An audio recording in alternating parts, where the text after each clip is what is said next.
Good morning, everyone. Welcome to the Local Government Division. Today is January 13th, and I will call the meeting to order. We'll begin with a roll call, and if Josh would begin.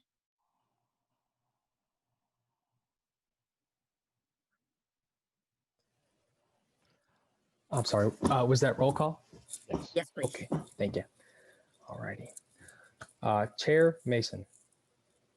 Present. Vice Chair Elkins. Present. Representative Quam. Present. Representative Berg. Present. Representative Bolden. Present. Representative Hewitt. Sorry, present. Representative Mecklin. Present. Representative Olson. Present. Representative Joaquin. Present. All right.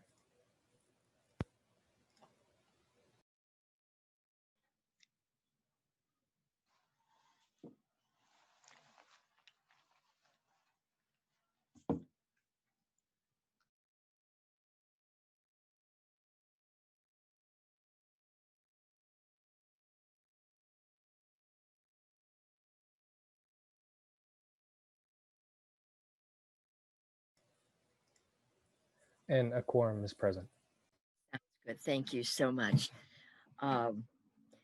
Maybe, Josh, you can keep track of this as we do since we're not at a table, we'll do the member introductions. Again, mention your name, mention the district, and describe your district a little bit, maybe one other fact as we go around. And my name is Sandra Mason. I represent District 51A, which is most of Egan, west of 35E and all of northern Burnsville. I served 8 years on the Egan City Council and numerous other city committees as well. And maybe we should take Representative Elkins next. Sure. Steve Elkins, District 49B. I live in Bloomington and also represent parts of Edina, Eden Prairie, and Minnetonka. I was a planning commissioner and city council member in Bloomington on the city council for 9 years, and then also served on the for 8 years on the Metropolitan Council, which is under our jurisdiction, and was very actively involved in League of Cities at the regional, state, and national level as well. So I've got local government in my blood for a total of about 25 years at this point, and happy to see that Gary Carlson from the League of Minnesota Cities seems to be listening in this morning. So lots of good friends in those organizations. And maybe at this point, Josh, Representative Quam, the Republican lead. Just happy to start back up again and hopefully find some solutions for the people. Represent part of Dodge, part of Olmsted County, the Rochester area, and have been involved in local government for most of the years I've been on. Just look forward to doing things better and more cooperative. Thank you. Josh, maybe you could do the rest of the committee in alphabetical order.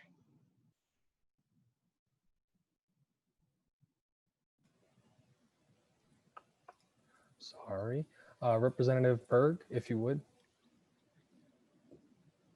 Good morning. Thank you. I'm Representative Kayla Berg. I represent 56B, which is Burnsville and a small corner of Lakeville. And I come from an organizing background in the labor movement and have been fortunate enough to work on economic, racial, and environmental justice issues. And I'm just really excited to see what we can do to make a positive impact on our communities here at the local level. Thank you. And this is Representative Berg's first term, so welcome. Representative, Next. oh, sorry. Representative Bolden. Good morning. I'm Representative Liz Bolden. I am starting my first term as well, representing District 25B, which is Northern Rochester. My professional background is as a nurse, and I currently work in education and leadership. So very happy to be here. Thank you. Representative Hewitt. Good morning. I'm Madam Chair and members. I am John Hewitt. I represent in the southern suburbs, Rosemount, Apple Valley, and Coates.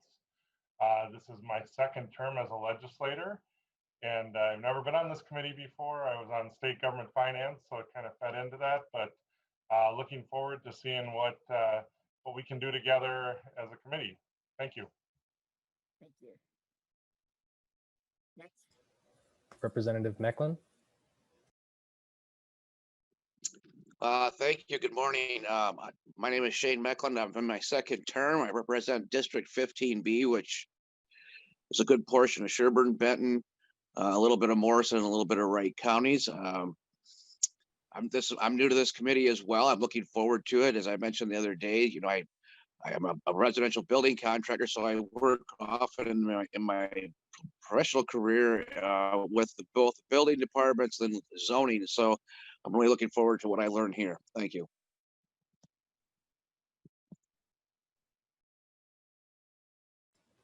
Representative Olson. Good morning, everyone. I'm Bjorn Olson. I'm from District 23A. That's Faribault County, Jackson County, Martin County, and a part of Watonwan County. And I guess I have about 10 voters in Blue Earth County. They just are on the other side of the street in Minnesota Lakes. So don't want to leave them out, I guess. I just finished up my second term as the mayor of Elmore, Minnesota. So I thought that local government would be a pretty great step for a newly elected state representative to jump into, having really been in the trenches in a small town. I have 663 people who live in Elmore, Minnesota, and I'm actually 3 blocks away from the state of Iowa. So I hope we can kind of do a little bit better. One thing I always had a problem with was, as the mayor, you'd talk to people up there and they'd say, oh, we got to get you this, we got to get you this. And then there was really no one ever there to put it on the table and slide it across to me. And so that's what I'm really hoping to do, especially with my district, is put something on the table and actually slide it across and say, here's what we've got for you. So looking forward to this. Thank you. Thank you. Representative Joaquin. Thank you. I'm Cheryl Joachim, and I represent Hopkins in St. Louis Park. We're about 10 miles west of Minneapolis, and I spent 9 years on the Hopkins City Council, so local government's near and dear to my heart. Looking forward to working with everybody. Thank you.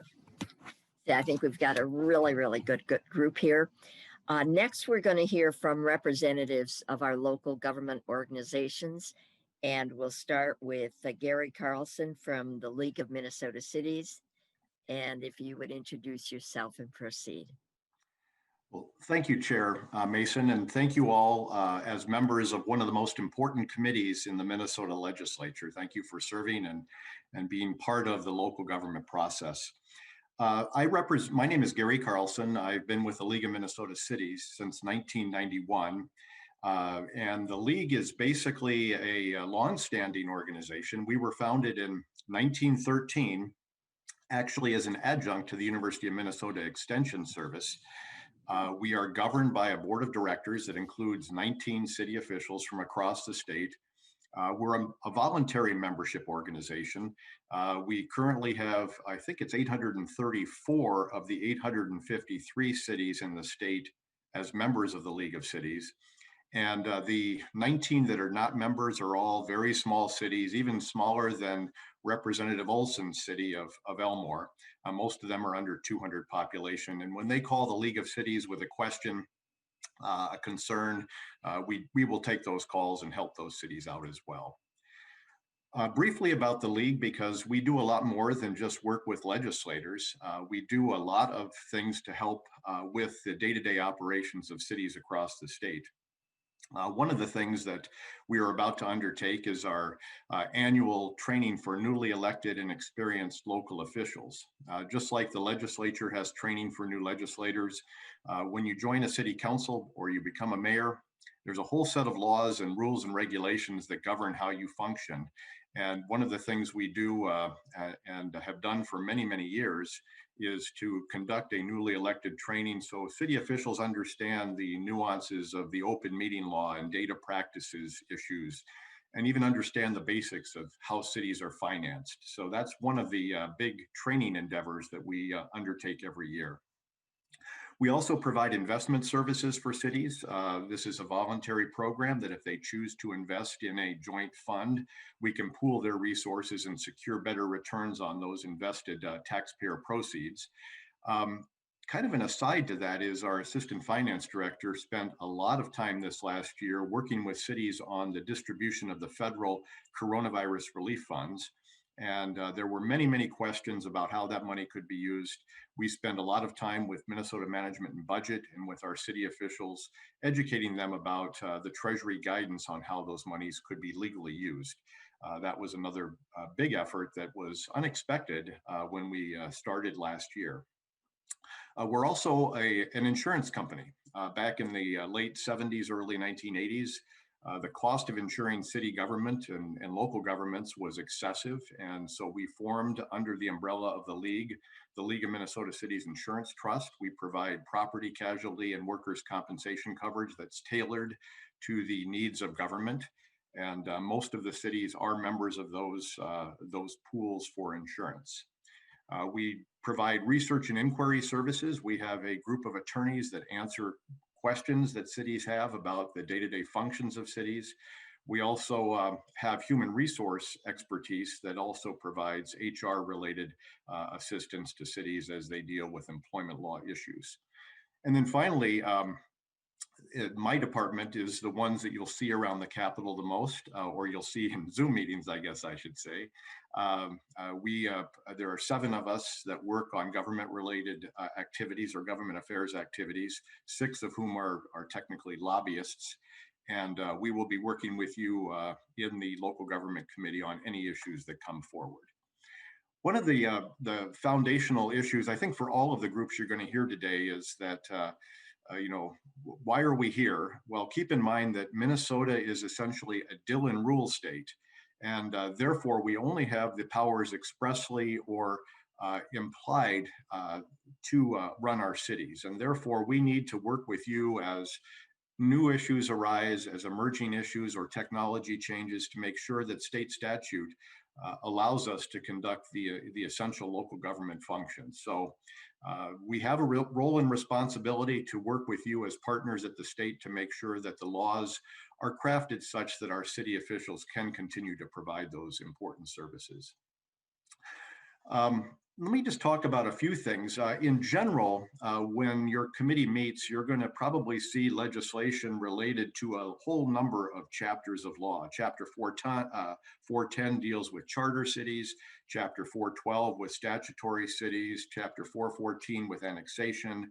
All of the chapters in the 400 range, 471 deals with municipal rights, powers, and duties, 462 planning and zoning.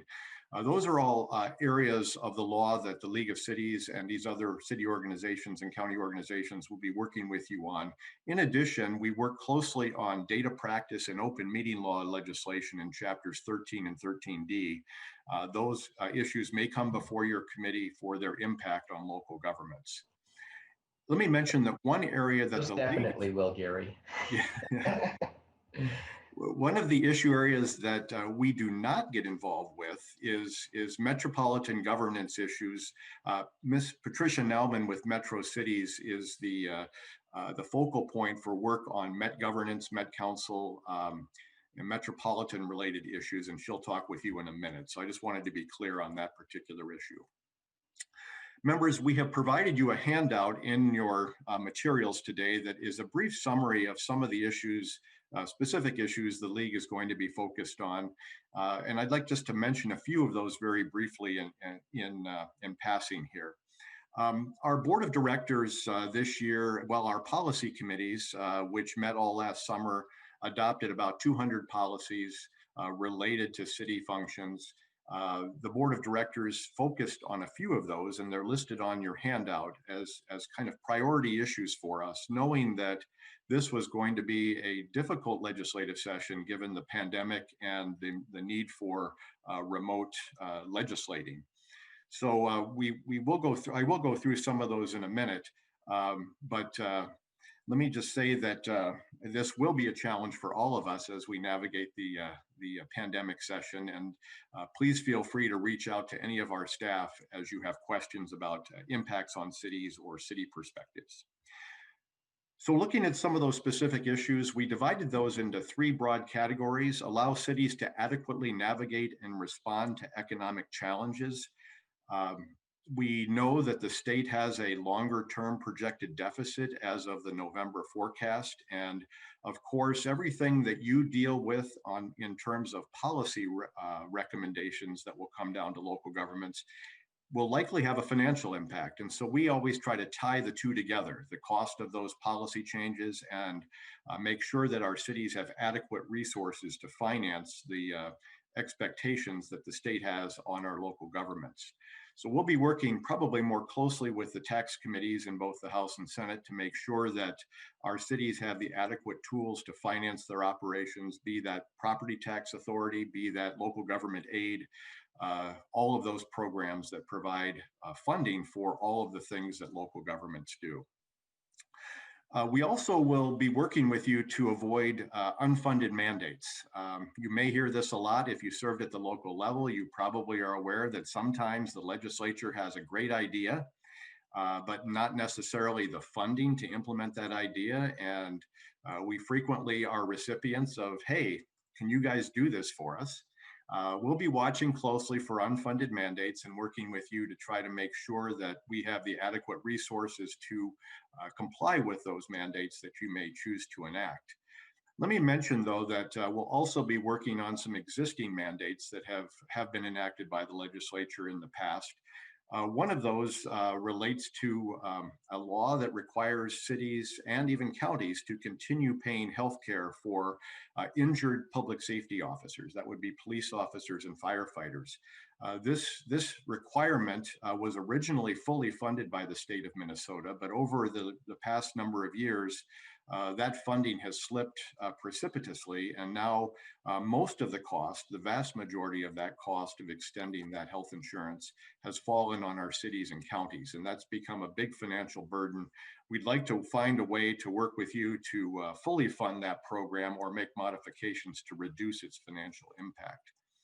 And then one other issue that will definitely come before this committee and was here last year, the new members will not know this, but we worked quite closely on an issue to repeal a law that is a one in the country law that applies to the compensation we can pay to local officials. Minnesota is the only state that restricts the compensation that can be paid to local officials. And it has become a problem for recruitment and retention of our highest level city officials. And we would like to still repeal that law. Representative Mason knows that bill well. She carried it for us last year. It made it to the House floor. We'll be working on that again because we're hearing from cities across the state, not just in the metro area, from Rochester and St. Cloud and Duluth, that this has become a big issue. Please let our cities make those decisions on what they need to pay to attract and retain important employees. The second broad category is to ensure that cities have tools to effectively respond to the COVID-19 pandemic. This is something we obviously had no idea about last January or February when the legislature convened, but now it has become a very pressing issue. We need to have flexibility in conducting our operations, and the legislature has granted us the ability to conduct electronic meetings so that we can continue to provide services and govern our cities. We do have some changes in those laws that we would like to bring your way this year. One is when cities hold hybrid meetings where some people are at City Hall and others are not, there's a limit on how many of those meetings a city official can remotely attend. We'd like to discuss that in light of this ongoing pandemic and the health-related challenges that even confront our city officials. Also on that front, last year, the legislature enacted a workers' compensation presumption that a public safety officer diagnosed with COVID was or had contracted that in the line of duty. Fortunately, we haven't seen a huge cost spike of that in terms of workers' compensation cost, but we want to continue to work with you such that if we see a big cost increase because of a high incidence of costly medical claims, that we can work with you to secure some funding to help offset those costs. We'll be working on housing issues, broadband issues. Those have become very important during the pandemic. Clearly, broadband and the lack thereof in some of our communities has become an economic development and an education issue. We have supported broadband funding and continuing to make sure that all Minnesotans have access to those essential tools for conducting business and education.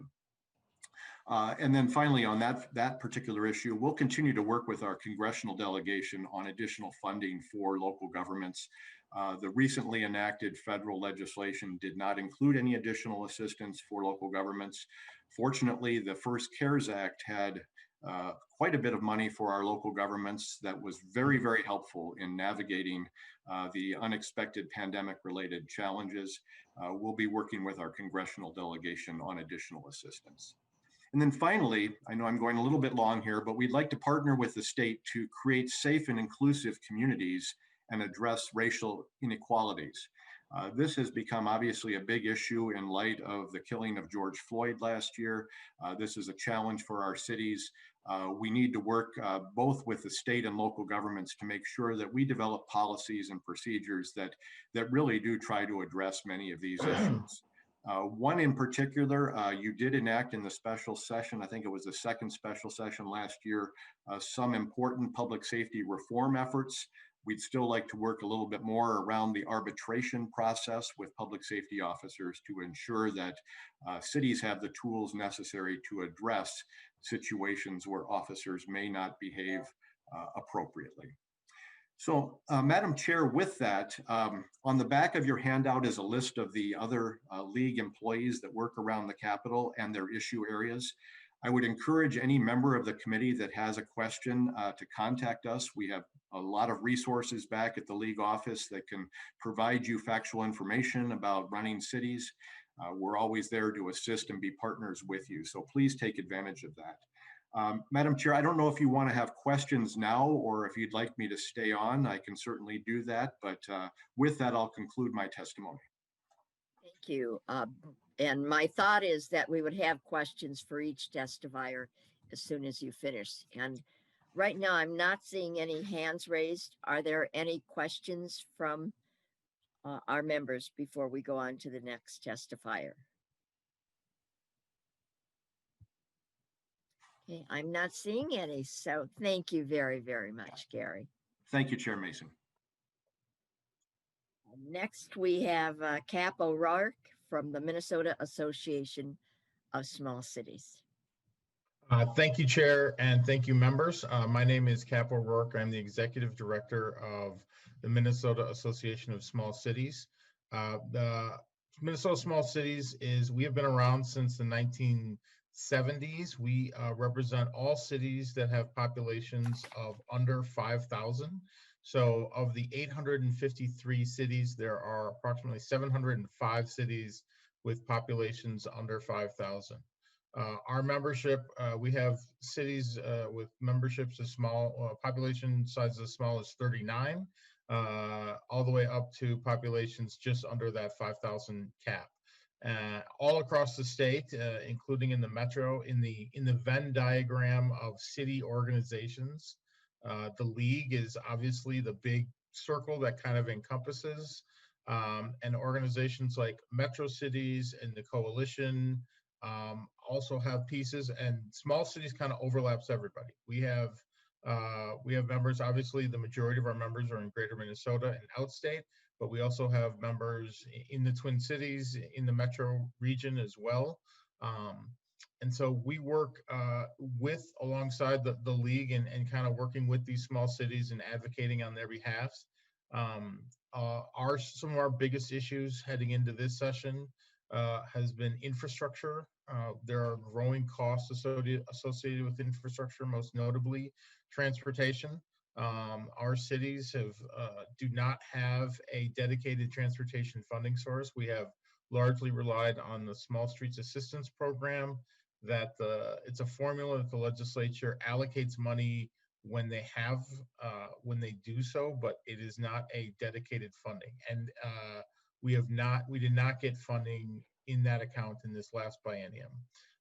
Another growing issue for us has been wastewater treatment costs and funds, as a lot of our communities are having to upgrade their facilities and their drinking water to meet with PCA standards. They're in the end creating systems that often serve more, or created to serve more than what their population is for cost effectiveness, but they're not utilizing it. So we're seeing those costs. In this committee, one thing that I came onto this job about a year and a half ago, and I would say one thing, as this committee looks at local requirements, the requirements for local government, our small cities often do, as Representative Olson knows, the requirements for small cities don't really change much between those and their larger counterparts. The only difference is our members often do it with one or two staff members. We joke that sometimes when we have board meetings in person, when that was taking place, that there were at least 2 or 3 cities that were closed because the entire staff was with us. And so we have members who wear multiple hats of being the clerk, being the treasurer, collecting all the bills, often shoveling the streets and plowing the streets. And so as you are looking at legislation that has more requirements for some of these small cities, know that, for any cities, know that the impact on small cities is huge. We have to file all our reports and make our reports to the state and be accountable just like our larger counterparts, but we're often doing it with staff who are greatly extended and taking on lots of duties. So that we're very sensitive to some of the requirements and some of the new added issues of legislation that gets put for small cities. We look forward to working with your committee on a variety of issues and advocating on behalf of our member cities as much as possible. Thank you very much. Again, are there any questions for this testifier? And it looks like I'm seeing none. So again, thank you very much. And I know we'll be talking to you in the near future. Next, I have Patricia Nauman. Thank you, Madam Chair and members. My name is Patricia Nauman. I hope you can hear me okay. It's a pleasure to be with you this morning. And congratulations to all the new members who have been recently elected. And it's nice to see you, Madam Chair. And congratulations to you as well. So I look forward to making a few comments for you this morning. Just very briefly, Metro Cities is a nonpartisan association that represents cities, the shared interests of metropolitan cities across the 7-county metropolitan region at the legislature, executive branch, and metropolitan council. The association it's a voluntary member association. It has about over 95% of the region's population in terms of city populations, and it is the only metropolitan-wide entity that does monitor and lobby on behalf of city interests at the Metropolitan Council. In fact, the association, a very major impetus for the creation of Metro Cities, and I'll just be clear here that our legal name is the Association of Metropolitan Municipalities, but we use Metro Cities because it's a little easier to say. But the association, the impetus for its creation, one big impetus was the establishment of the Metropolitan Council, as that entity got established in the late 60s, and our association was established in the late 70s. And again, partly to make sure that cities had a voice at the Metropolitan Council. In addition, the association does lobby on behalf, again, of cities at the legislature on issues that are more statewide in nature, but that have metropolitan significance and interest for cities in the 7-county region. The association is governed by a 19-member board of directors that is made up of both elected and appointed city officials. in the metropolitan area and has a 4-person permanent staff. Just very briefly, and I know Mr. Carlson also touched on sort of the processes for the league. Metro Cities members do review, develop, and recommend the association's legislative policies and platform every year. And those are the positions that we do bring to you in the local government committee and certainly other committees in the legislature. Those policies do address probably about 80 plus policies in all, and they address a range of issues. I'll touch a little bit here in a minute on the issues and policies that are applicable to this committee, but widely they touch on transportation, revenues, taxes and aids, the state and local partnership, local authority and decision-making, housing funding and tools for local officials, economic development funding and resources, fiscal disparities, utilities, sort of rates, sewer and wastewater, and environmental issues, among others. So as Mr. Carlson mentioned, Metro Cities is the entity that basically represents city interests at the Metropolitan Council, and in addition, covers all areas of sort of regional policy and funding activity that comes your way in the legislature that the legislature and state laws have jurisdiction over. So that does include things like regional governance, for example, which has been a pretty big topic of conversation in recent years. It also covers policies on comprehensive planning, the sewer availability charge for the region, the Livable Communities Program, which is the purpose is set, in state law. And basically all of the policies and activity that relate to the Metropolitan Council, our association does basically have positions on those issues. In addition, Mr. Carlson also mentioned state mandates. That's a key interest area for Metro Cities as well. Local authority and decision-making, over things like land use and zoning, local public rights of way, budget and levy setting, pretty much the gamut. Local authority is pretty much a thread that runs through our policies. We want to make sure that cities do maintain the fundamental local authorities that they have, the ability to act under. Other issues are things like building codes, organized waste collection, the salary cap, elections policy, and other statewide regulations that sort of over things like massage therapy or harmful substances, we do take an interest in. We look forward to working with you, Madam Chair and members. We just did send this week Metro Cities legislative policies as well as our our priorities for the year, some of which do apply to the work of this committee. Again, we have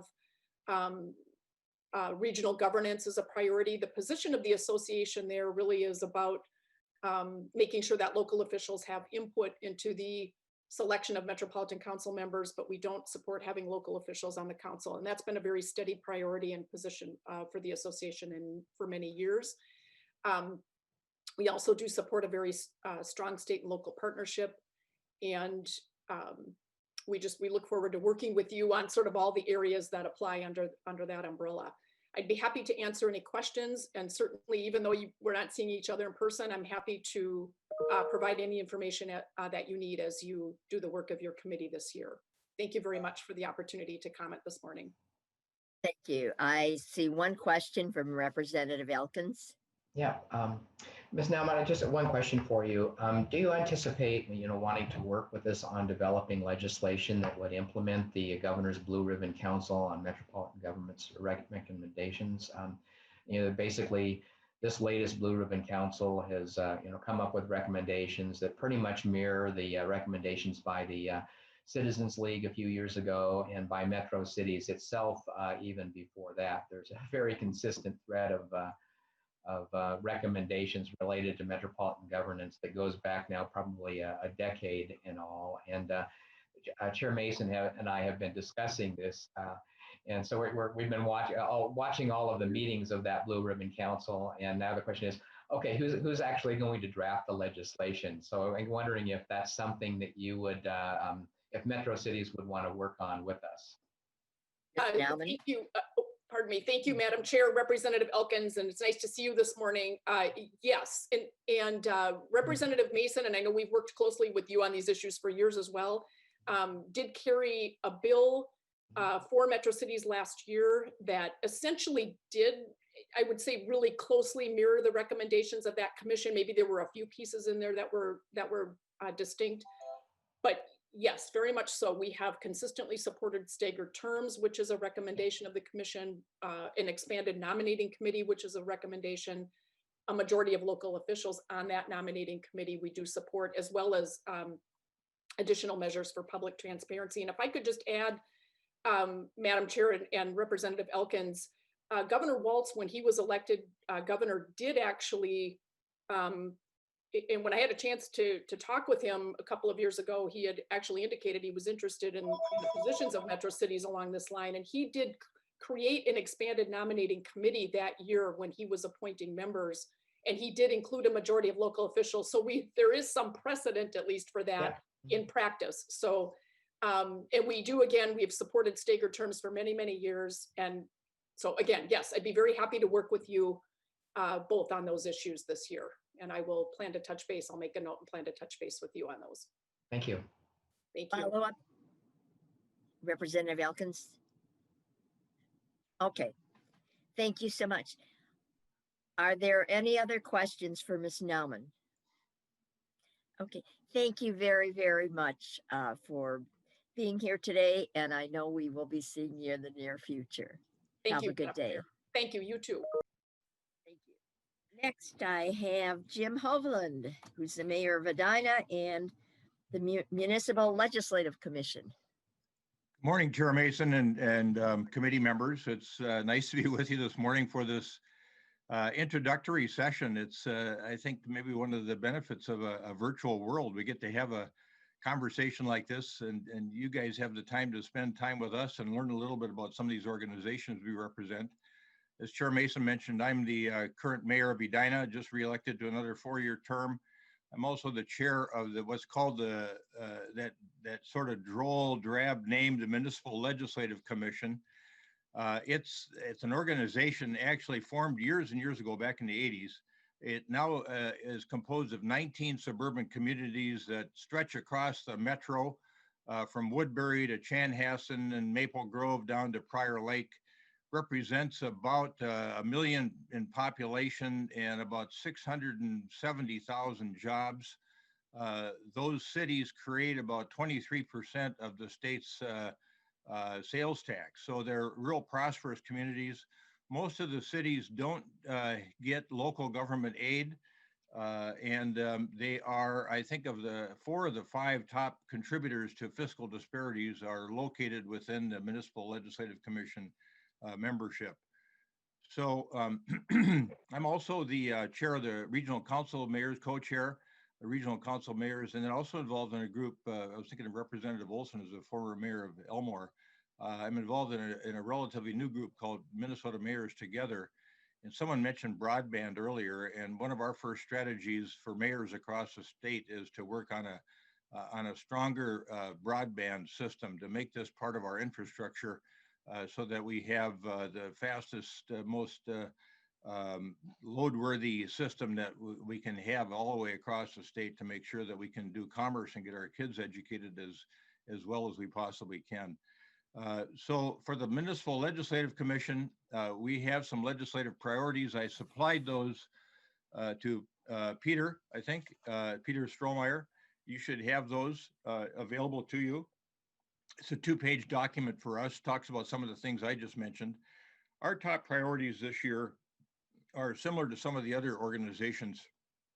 We're, of course, interested in economic recovery and being cities that have a tremendous amount of commerce going on in them, as witnessed by the property tax levels that we have, or the property tax levels that we have and the sales tax revenues that we generate. We're trying to be mindful of that desire to return to a full and robust open economy and people's full range of individual freedoms balanced against, of course, the need for keeping people as healthy as we possibly can in that process. And for you at the legislature and for the rest of us that serve as local elected officials, that's a tightrope walk. And for the governor and his team as well, it's very, very difficult work as we try to thread that needle. On the economic recovery side, of course, we've got strong support for small business.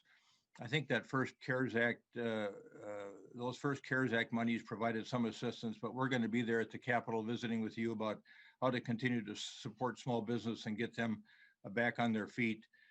We support increased investments in the Minnesota Investment Fund and also in the Job Creation Fund. So as you can see in that portion of our legislative priorities involving economic recovery, we are real supportive, as I'm sure all of you are, of those various programs. To transportation and infrastructure, and I certainly consider broadband, as I mentioned earlier, infrastructure, part of our vital infrastructure. We support a transportation bill that is very comprehensive in nature. I think that's something the legislature ought to be contemplating here.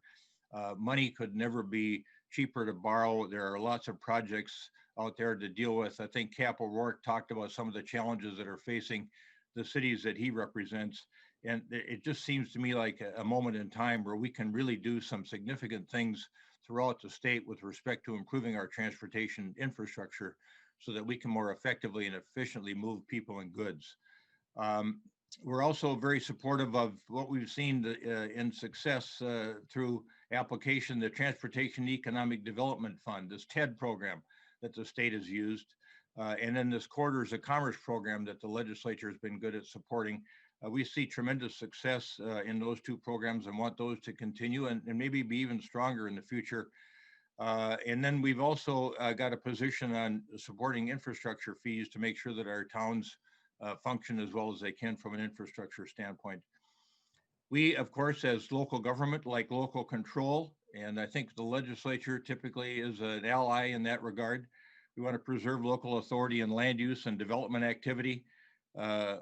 We have some other things on our one pager that you can see that deal with local government control. And I'm sure we'll be back to the legislature as issues come up that you need guidance on and some input on so that you can make well-reasoned decisions. And I look forward to that activity as well. And then to the issue that Representative Elkins just raised, I also serve as chair of the Transportation Advisory Board to the Metropolitan Council and just finished a stint with a group of people, about 15 in number, I think, that did that blue ribbon panel work on the metropolitan governance model that both Patty Nauman and Representative Elkins alluded to. So to the extent that you need insight on that, I'm sure that we'll have folks, including our chair, Mary Liz Holberg, that'll be pleased to come over and testify and provide any insight you need in that particular area. So I think from an introductory standpoint, Chair Mason, that's good for me, and we'll look forward to seeing all of you during the session. It would be wonderful if we could see each other in person. We'll see how the vaccination rate goes. We know this vaccination rate and the recovery of our economy are inextricably tied. So I think that's one of the other things that I hope you can influence is that we get people vaccinated as quickly as possible. Thank you for your time this morning, and it's nice to be with all of you. Thank you. I'm not seeing any questions. Are there any questions for this testifier? I see none. So again, thank you so much. And I know we'll be working together. Thank you, Madam Chair. Next, I have Steve Fenske from the Minnesota Association of Townships. Morning, Chair Mason. Thank you for having me and for all of these groups. We have a lot of overlap here. I think this group, all of these folks you've heard from work really well together. That's why you're going to hear a lot of the same issues from a lot of us today. Again, I'm Steve Fenske. I'm counsel for the Minnesota Association of Townships. I'll just call it MAT or MAT for short, keep this a little easier. Our organization is a nonprofit company that serves township governments. We serve 1,780 township governments. There's only one in the state that is not a member. That represents about 9,000 elected officials. And there are roughly 950,000 residents in townships across the state. The organization is governed by a 13-member board that provides some regional representation from all over the state. And we have a staff of 13 individuals that serve our townships. Our missions are primarily charitable and educational. And as part of the education, we run 30 to 40 in-person trainings in a normal year. This is not another normal year here, but in a normal year, we get out to all areas of the state and work with our members there. We have an online information library, about 100 documents specific to town law. We do a magazine about 5 times a year with timely topics related to township governance, and we do some published materials. We also offer a call-in or email service that any of our members can use. They call in with their questions or emails, and the attorneys in our office or the clerk trainers can provide them some help and direction, all aiming to help them do a better job, do it faster. I think it was Cap earlier said a lot of these folks are in very small communities. They may not have a staff, and so these officers are wearing many hats at one time. They're making decisions, but they're also shoveling the walk. They're operating the grader. So they have a lot on their plate, and they do it for very low cost. They take a very responsible approach to their spending. We also run a township insurance program similar to the League's program. We manage that from our office. And we're the voice for townships at the Capitol and with the federal level. We're the only statewide township group. So if you do have questions about townships, we're a good place to start, and we can certainly try to connect you with anyone you need, either answer your question or sometimes troubleshoot problems you may have heard about. That includes any legislative issues. If you have questions, we exist also to serve as a resource to the legislature. So I'm going to explain a little bit about townships. As if you grew up inside the metro like I did, you may not have known what they were. They are so low profile that you often don't know they exist. They are a unit of local government, very similar to cities. You can think of them as the same layer of government. They are, sometimes I describe them as the places between the cities because people have a hard time putting them into context. They're exercising powers and duties that are reflective of their nature, meaning they're agricultural or they're rural. So whereas cities, you'll have powers that are related to economic development and managing density and providing services on a larger scale, townships have a different set of powers, okay? If you've driven on a gravel road or dirt road, you've probably been in a township. That's one of the things they manage. They manage over 55,000 miles of road, often gravel, again, at low cost. They're kind of the first mile. People talk about the last mile in the broadband context. Well, townships are often the first mile in agricultural context. It's the places that connect to farms. Townships are roughly 6 miles by 6 miles square. And I say roughly because that has changed. Some townships are more than that, and some have become smaller because cities start and they take part of the township land. So that's why some of them are larger, some of them are smaller. What you'll also see sometimes is something called unorganized townships. You'll see that on maps. When you see that, think of that as unorganized territory. It's not a township at all. A town or township, those are interchangeable terms in law. They refer to an organized government, a town government. So they'll have a structure of local government most similar to a city. When folks refer to town in common conversation, they usually mean city. And you heard that in the last speaker. He's like, well, talk about the town doing this. That means the city. When we say it, we do mean that township government as opposed to the city government. It is a confusing set of terms. Township boards are usually 3 or 5 people, and that's a decision for the voters. They get to decide whether they're going to have 3 or 5 elected representatives to govern their township. They typically meet once a month, sometimes more. Occasionally, they can get by with meeting less. They also have a clerk and a treasurer, and those folks end up doing a lot of the work of the township. As again, they don't have staff. They're very small, so these folks do a lot of it. The voters can modify their town government. For example, they can add the 2 extra supervisors, or they can make their clerk and their treasurer appointed instead of elected, or they can combine the clerk and treasurer. And the point of that is to raise the idea that in townships, voters have more to do. They have more power. What they do every year in March, the second Tuesday in March is Township Day. and they get together in their town halls or the old schoolhouse, or maybe it's a community center in the nearby city, and they have a town hall style meeting, and they talk about what they would like to do with the township in the upcoming year. And the most important thing they do is set their levy. They're the only group of Minnesotans who have a direct vote on their local property tax levy. It is an astonishing power. It's remarkable to watch people raise taxes on themselves. They're going to have to pay it, and they vote to do it because they've been convinced that there's something they need to do as a community. Or other times they feel they have enough in the bank, and I've seen them zero out the levy for the year. It's amazing to watch. They have other sets of powers that they can use, but all of them are dedicated in law. You heard earlier, Gary mentioned there's things that all their powers and duties come from a statute. So the voters too are regulated by statute. Here's the things you can do.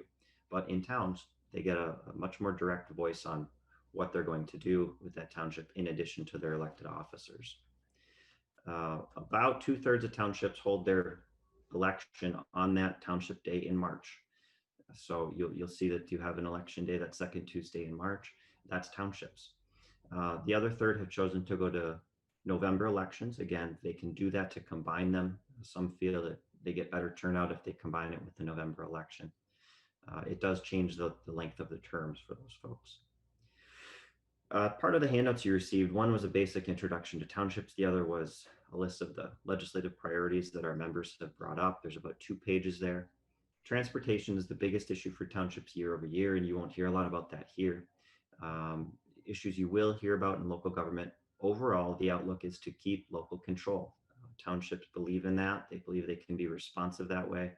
And in a lot of these communities, if you need help with something, you call up the supervisor and you can get immediate help. Maybe somebody needs to get out for an early appointment the next morning, there's snow. They call and they can get that person's roads plowed out. It's very responsive that way. And so they prefer local control. That's what you'll see in that handout. As far as specific issues, you've heard about broadband. That's one of the big issues we have that you'll be hearing about. Townships remain the places that are least connected. So you'll be hearing about that. You'll also hear from us about annexation. Annexation is the process of moving property from a township into a city. And what we're looking for in that is some fairness in how annexation is done, a little bit of annexation reform. Likewise, a process of detachment, which is the reverse. Occasionally, areas of a city to move back into a township, and we're looking for some changes to that law as well. We would also like to protect the town aid formula, which provides some funding to townships. They're largely property tax dependent. So you'll also see elements on our priorities to protect property tax base. It's because they rely about 75% on local property taxes. That's the biggest portion of their funding. I think with that, I'm gonna leave it there. Madam Chair, thank you for the time. I appreciate it. You're on mute.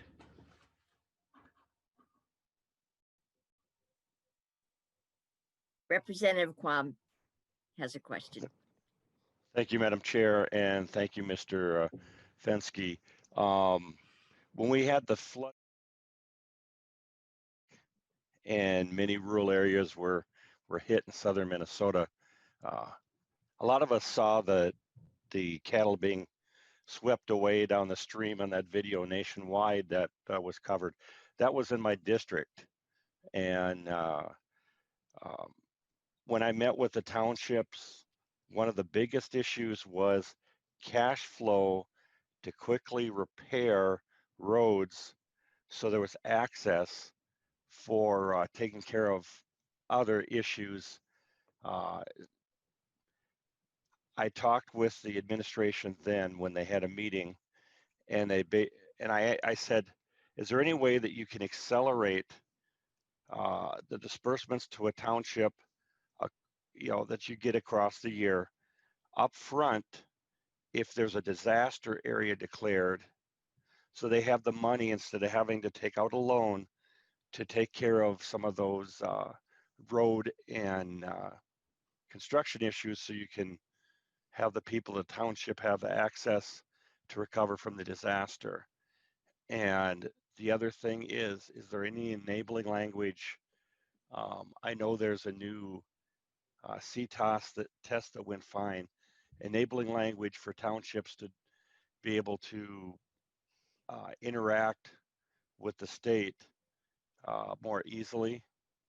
And I'll let you try and address those issues. Sure. So on the road issue, townships. Fenske. Thank you. Sorry.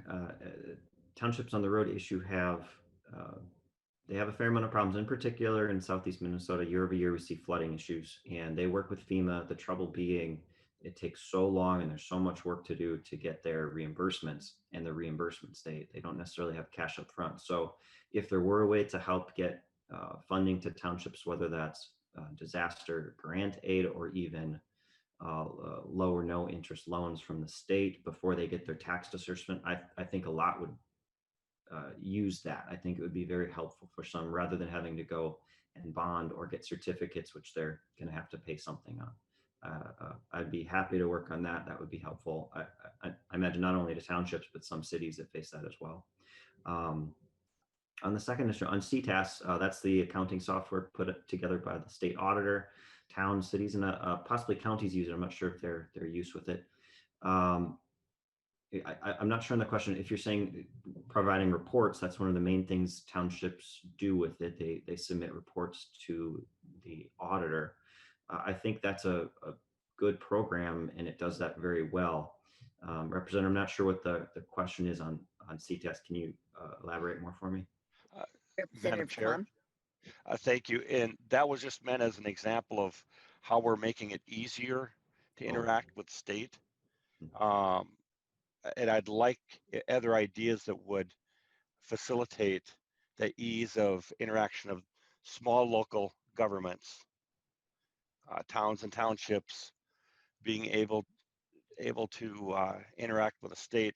When you have part-time people doing the government action, it's much tougher, and we should try and make it easier. And so that was the hope, is while this software works nice, if we only had X, Y, and Z, and that's what the question was meant. Example, and then what else you might have that I don't realize. Thank you. Yes. Mr. Fenske. Yes, thank you. So yes, absolutely. That program is a huge help to our townships and municipalities to help them do their accounting and submit reports. We'd be happy to provide some of those things. I think some of those kind of forms and things that make it easier to govern, we provide on behalf of townships. And I know that the league does as well on behalf of cities. So particular issues, if there's particular issues, please reach out to us and we'll see if we have a form or something that's ready to go to help townships make whatever process they're involved in a little bit easier. Follow-up? Representative Quam? Yes, Madam Chair. Thank you. I am not seeing any other questions. So again, thank you very much, Mr. Fenske. Next, we have Matthew Hilgart from the Association of Minnesota Counties. Oh, yeah. Good morning, Chair Mason. Thank you very Morning. much for allowing us to be here. Good morning, members. I've had the honor to build some relationships with many of the members on this committee throughout the past several years, and I'm looking forward to doing the same with the new members. I would congratulate folks because I think that this committee has had a history of great collaboration and bipartisan work. And it should be no surprise because many of you have local government experience, and that's what's demanded of local governments day in and day out. So it's always refreshing to participate in this committee, and welcome to you all. The Association of Minnesota Counties has been around since the 1909, I believe, is the year that we were started. We represent all of Minnesota's 87 counties. Similar to the League of Minnesota Cities, we are a membership-based organization that is nonpartisan and also voluntary. So we represent all 87 counties in the state of Minnesota. We are governed by a board of directors that is elected county commissioners. They provide our direction to our association, and we split our work between kind of two efforts. One is education and professionalism of county governments. That includes commissioners and staff and professional affiliate groups. And the other is being the voice for counties, both at a state government and a federal level as well, since many of our federal funding streams for some of our health and human services programs come through the federal government rather than the state government. I'd pause because I think county governments are one of those monoliths that a lot of people have a tough time figuring out. They know county governments exist, but what do, right?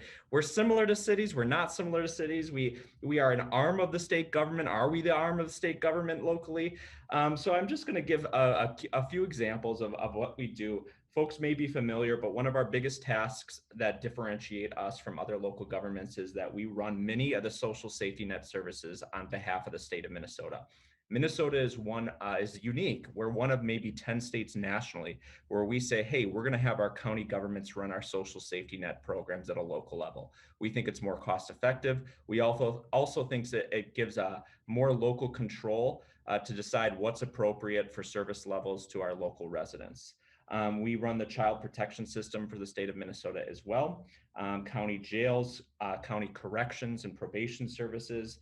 If folks are familiar with their county sheriff departments, of course, in the transportation realm, there are many thousands of miles of county highways, roads, transit that we collaborate and work with cities on, as well as regional bike and pedestrian trails.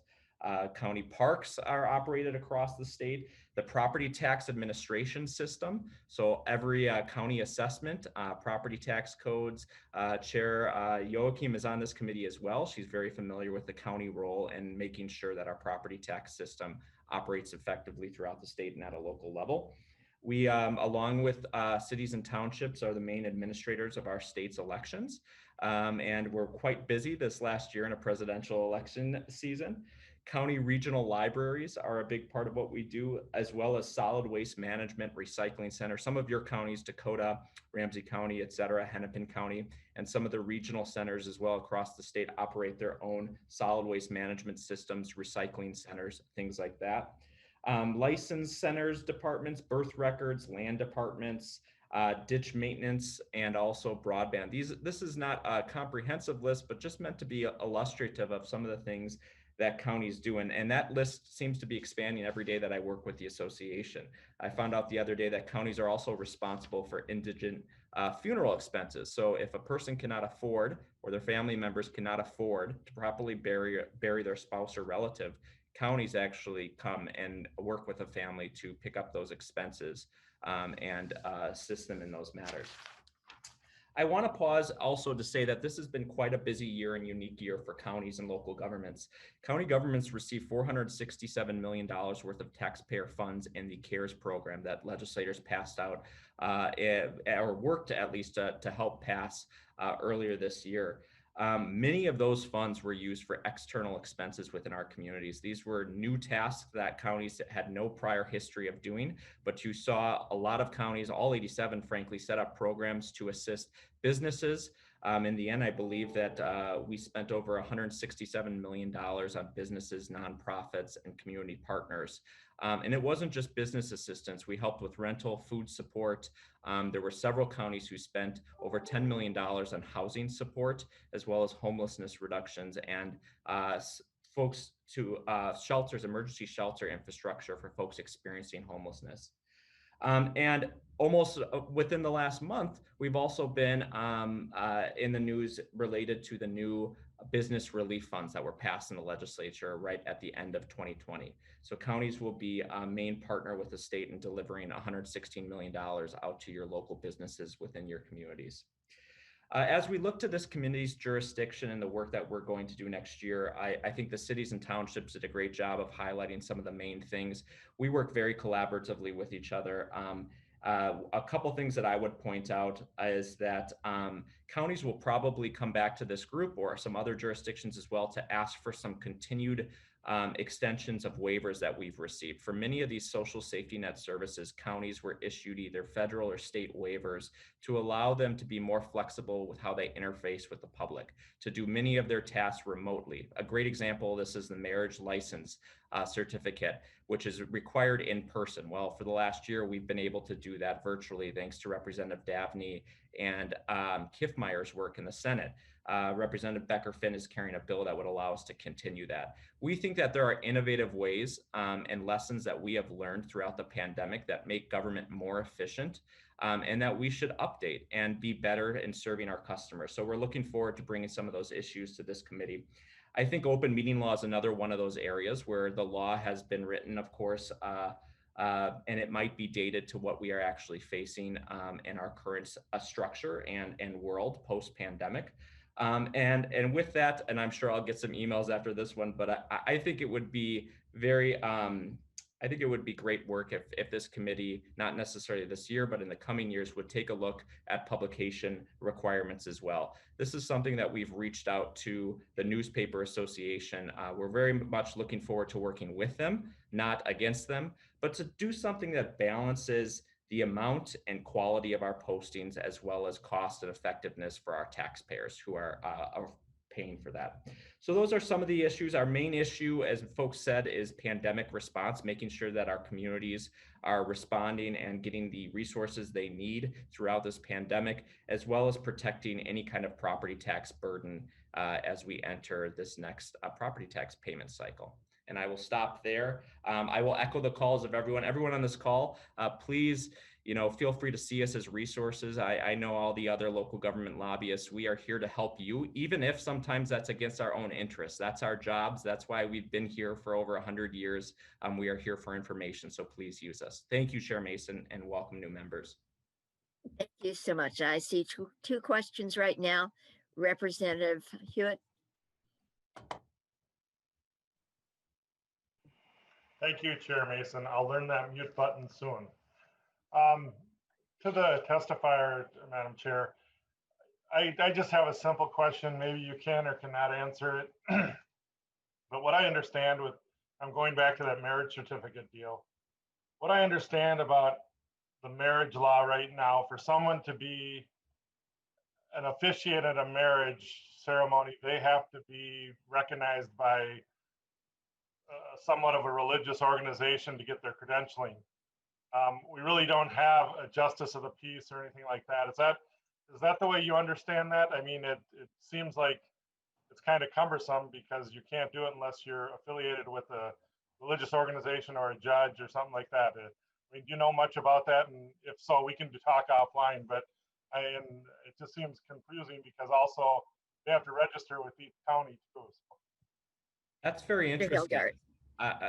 Madam Chair, Representative Hewitt, that's very interesting. The angle that we were looking at was if someone was to get married, they still have to apply in person at the county. And the legislation that we worked on would say you still have to meet the notarization requirements, but you don't have to apply in person. Yours is the officiant requirements, which is a different angle. I'd be interested in following up with you and learning more on that, if you don't mind. I do. I'd love to maybe work on something with that. Thank you. Thank you. Let's see. Representative Elkins has a question. Thank you, Madam Chair.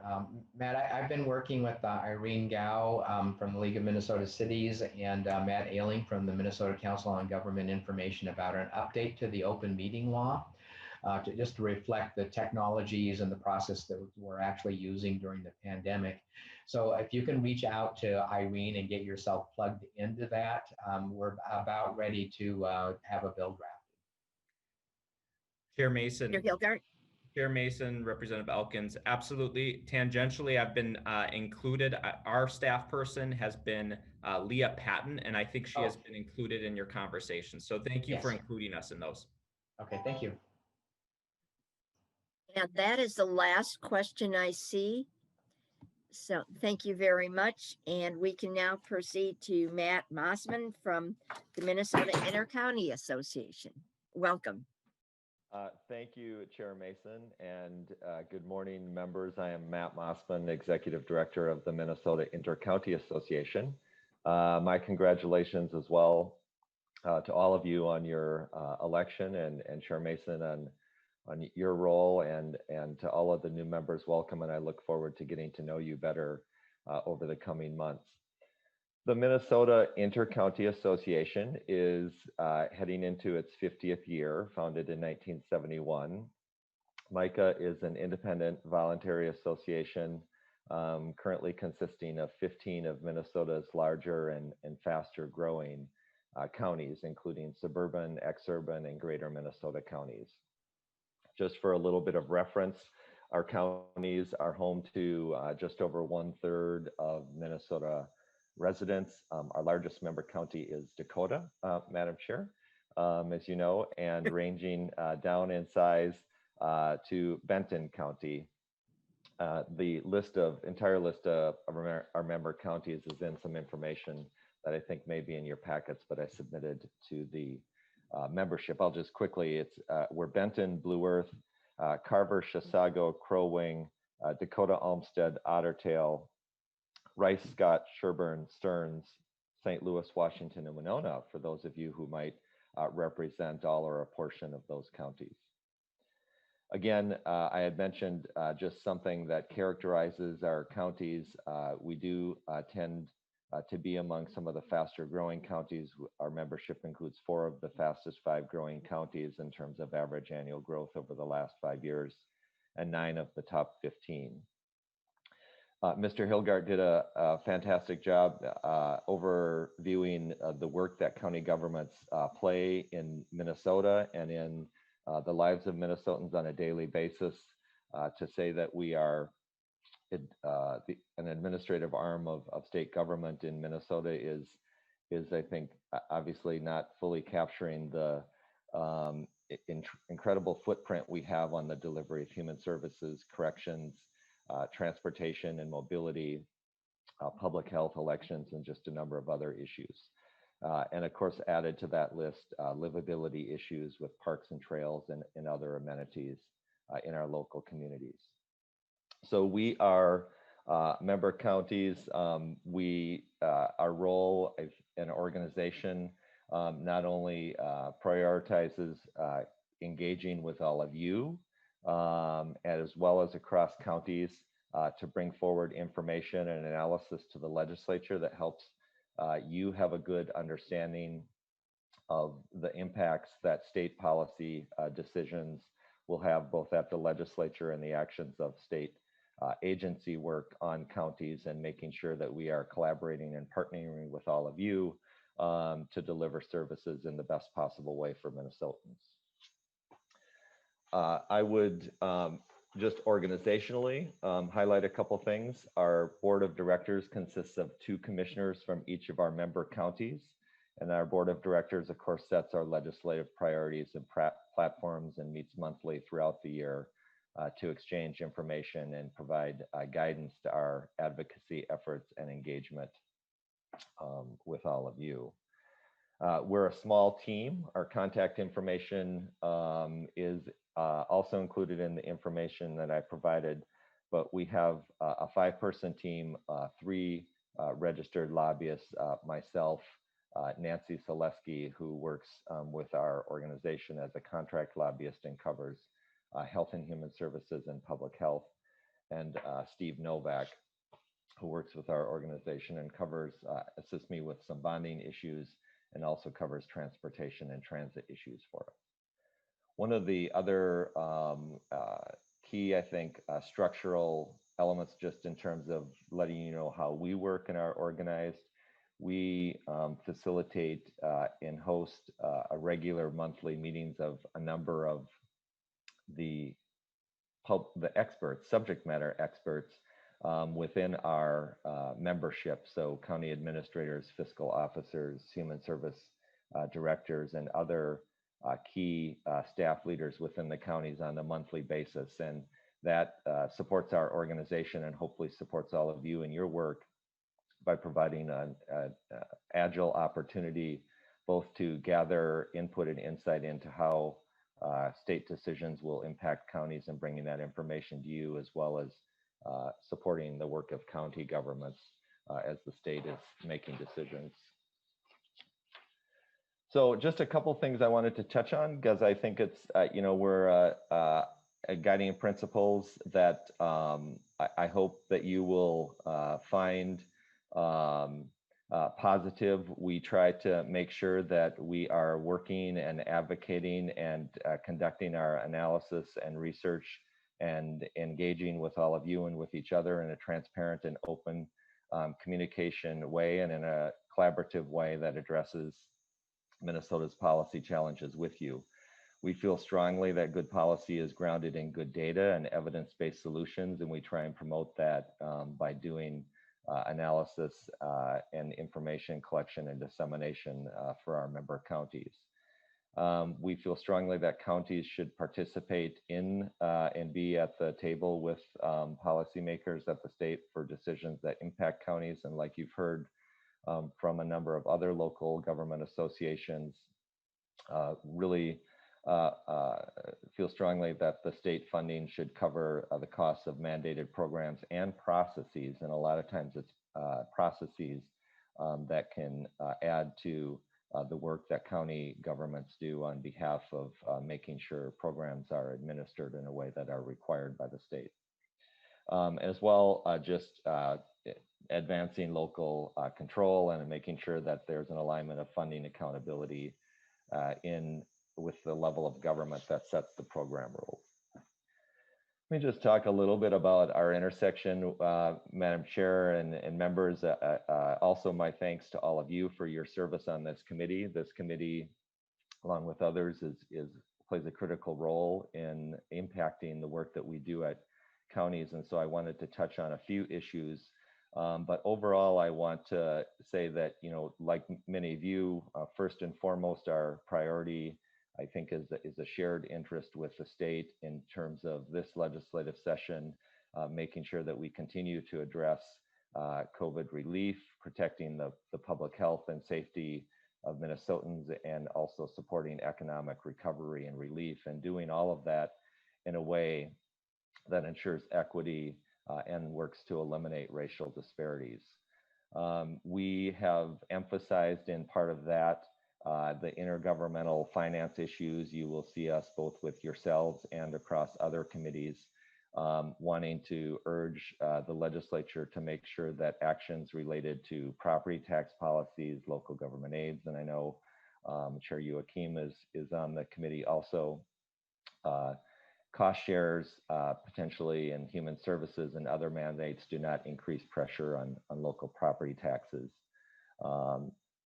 In the context of our work, we also are strongly supportive of broadband funding, housing support assistance, and also looking at a number of areas of state mandate where counties are particularly underfunded relative to the statutory and original intent of the legislature. Community corrections and community supervision is one area in particular that we would like to see addressed this session. Just a couple of other issues. I think it was mentioned by the League of Minnesota Cities, Chair Mason, we support your leadership on the issue. We do encourage the legislature to look at eliminating the salary cap for non-school employees. We would note that school districts are not subject to the salary cap, and we don't think they should be, and we don't think that any other local governments should be subject to the salary cap either. We have in our platform a number of issues that I think generally can be categorized as just making sure that we maintain and support local control and flexibility over the opportunity for counties to manage county workforce and benefits.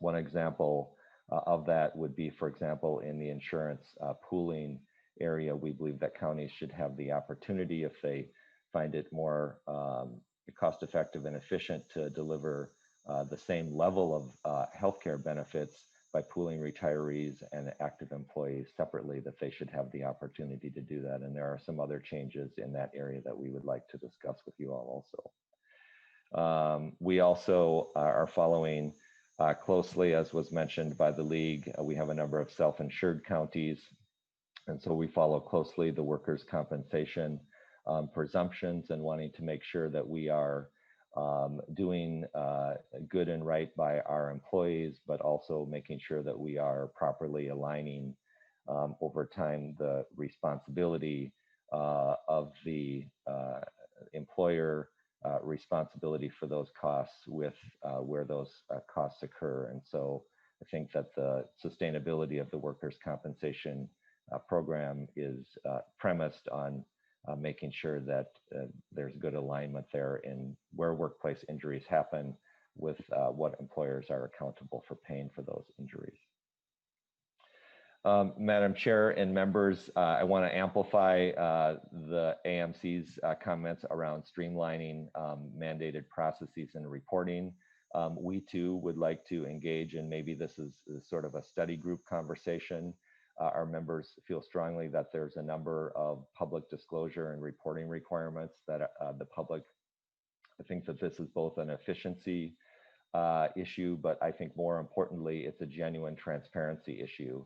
That some of the current requirements around public disclosure are not really aligned with the way the public looks to access information, which is generally they come to county government websites to look for county government information, and that's not always what the law requires it to be. Most counties do publish the required information on their websites, but we think that there can be some improvement in some of the reporting and disclosure and public information requirements that are in statute and align those in a way that is more efficient. We do take a number of our county members are obviously metropolitan area counties. We do have a position on reform for the Metropolitan Council that was touched on earlier by a number of members. We do not advocate for an elected council, but we do advocate for a majority of the members of the council being elected officials. We also support, as has been cited by others, staggered terms for council members. And so I will, there are other aspects to our concerns on the metropolitan governance structure, and I look forward to be happy to work with all of you on that going forward. And I think first and foremost, I would just end with saying we strongly support the value of the regional governance. Obviously, the benefits of having such has been demonstrated over many decades in Minnesota in the metropolitan area. And we believe that that continued expectation can be strengthened going forward by even better engagement and integration of local elected officials with the work of the council. Madam Chair and members, I will just end there. Happy to take any questions, and just say also it is that we also see our role and responsibility as an organization as a two-way. We both bring information and advocacy to you, but we also see ourselves as a tool, hopefully for all of you, if we can. If you have questions that we can contact and work with our members to seek information that's helpful to you and your decision makers. And we are and do operate as a bipartisan organization, as has been mentioned by other associations as well. Happy to stand for any questions. Thank you. Thank you. I am not seeing any questions at this point. And if I'm missing you, just please shout out. It looks like you are free to go. Thank you so very much. Madam Chair. Next, Dan Larson from the Minnesota Rural Counties. Good morning, Madam Chair and members. My name is Dan Larson, and I'm Executive Director of Minnesota Rural Counties. And let me tell you what a pleasure it is to be with you this morning to give you some background on our organization and to share with you some of our goals. So MRC is a nonpartisan 35 county membership organization that advocates specifically for rural county concerns.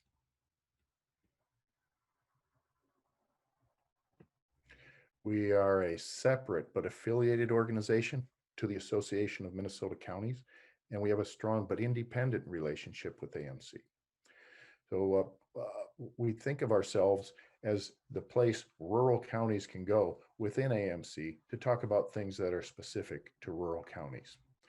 And providing the rural county perspective on key issue is a primary overarching concern of MRC, and I hope you will indulge me in some perspective that I think will be beneficial to understanding who we are and what we do. So I saw who was speaking ahead of me on the list, and I knew that broader county perspective would be covered. So I wanted to provide a little different perspective, one that recognizes the need to build better bridges in communicating and understanding varied concerns. So it's no surprise or to anyone on that in this committee or who is participating that any issue that makes its way down the hallways of the state capitol these days is as likely to split along metro rural lines as it is along party lines. And if you are lamenting the erosion of understanding between metro and rural issues, take heed, because the Minnesota Rural Counties is on the job. Our members understand the erosion of mutual understanding in this regard, as did their founding predecessors who established what was then called the Minnesota Rural Counties Caucus in 1997. The goal is to build or renew understanding in St. Paul of important distinctions inherent to the rural culture and economy. And that's a culture and economy that is critical to the success of the state, and that our members feel too often is lost or misrepresented on key issues of the day. So the group actually formed over an issue when the state was marching briskly towards a one-size-fits-all wetland preservation approach to wetland preservation and mitigation or replacement ratios for wetlands impacted by road and building projects that would have shut down economic development in greater Minnesota. There are many parts of it, I should say. So like many well-meaning proposals of its kind, protecting wetlands sounded like a good idea, but as a concept it was and is, but as a plan it was terrible and clumsy, with huge blind spots that actually penalized areas of the state that didn't drain their wetlands in the 30s and 40s. So it was a plan that valued wetland preservation over the preservation of, in many cases, the health, welfare, and safety of rural Minnesotans in vast regions where 50, 60, and in some areas more than 70% of pre-settlement wetlands still remained. So a voice specific to rural counties' concerns were needed, and that's when a group of 5 deep rural counties formed and made news by passing and publicizing resolutions declaring the proposed changes were unworkable and that they would not abide by them. That move was controversial, but it opened the door to the message that the new and astronomical cost of wetland replacement put critical plans for hospital, airport, and business expansion on the shelf and out of reach in areas of the state that figuratively float on wetlands, and where dryland is actually the benefit. St. Paul, the point here is that St. Paul needed the rural county perspective, and news of that 5-county movement spread fast. The initial group of 5 quickly spread to 11, 18, and finally 23 rural counties passed resolutions, or passed that resolution. Builders, that opened the door for other groups, builders, labor, other organizations joined the mix, and the plan was revised. It took 18 months, but those were 18 months well spent. And after that time, Minnesota passed the 3-tier mitigation agreement to the Wetland Conservation Act that keeps tighter replacement restrictions in areas where wetlands were drained and more flexible ratios where in wetter areas of the state. So with the 3-tier plan becoming a statewide success and really a national model that other states have replicated, MRC provided a rural county perspective that resulted in a better overall product. So I want to thank you for indulging me that the issue is not the Wetland Conservation Act. The issue is bridging that understanding gap that everybody acknowledges and we think is getting worse. So we're doing our part to help metro people understand rural sensibilities and we want to always keep an open ear toward the metro. That's, I think, part of why I've been working with this group since inception. I grew up in South Minneapolis at the end of runway 29 right. So I could almost throw a rock up and hit the planes that were landing over my house. So I've got a metro background, but I've been working with rural interests now for 25 years. So I see both sides, and I see that the gap is there and growing worse. So I just want to make the point that we're trying to do our part to bridge it, and we want to be a resource to anybody, especially metro members, that are looking for a rural perspective on issues. And we know it's our job to reach out to you, but I want to make sure that you know that we're here as a resource. So I know that the chair and members are equally concerned and interested in gaining these perspectives. So we've got priorities for the year. I'm going to be following up with Peter to get our priorities into the hands of committee members, but we did send them out to all legislators. So if you have them that way, I apologize for not getting them into the package, but it's coming. Our priorities for the year include support for adequate funding, transportation funding, with an emphasis on funds that are distributed through the Highway Users Tax Distribution Fund. Continuing the great but unfinished work the state has done on closing the broadband access gap, support for Greater Minnesota community hospitals, reliable, affordable, and flexible energy for Greater Minnesota manufacturing and homes and businesses, preserving county tax base, recognizing state law as it pertains to allowing counties to deliver health care under the county-based purchasing model, and as it pertains to allowing counties to maintain ditches under the law. So